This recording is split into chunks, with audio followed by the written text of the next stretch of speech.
Tukisonga mbele, timu ya mpira wa wavu ya wanawake ya Kenya Pipeline imehifadhi ubingwa wa ligi kuu ya mpira wa wavu humu nchini baada ya kukamilika kwa mechi za mchujo zilizochezwa katika ukumbi wa Kasarani. Kwa upande wa wanaume, timu ya KPA ilinyakua taji ya ligi kwa mara ya kwanza katika historia yao.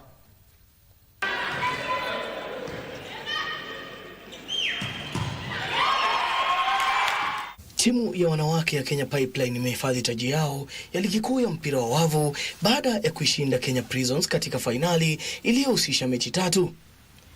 Pipeline ilipoteza mechi ya kwanza kwa seti 3-1, lakini ikarejea kwa kishindo na kushinda mechi ya pili kwa seti 3-0, seti za alama 25-12, 25-21 na 25-18.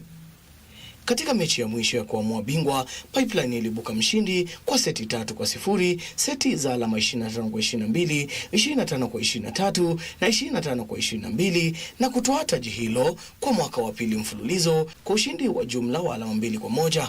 Katika ligi ya wanaume, KPA ilitoa ubingwa kwa mara ya kwanza katika historia yake baada ya kuichapa Chema kwa seti 3-0 katika msimu wake wa kwanza.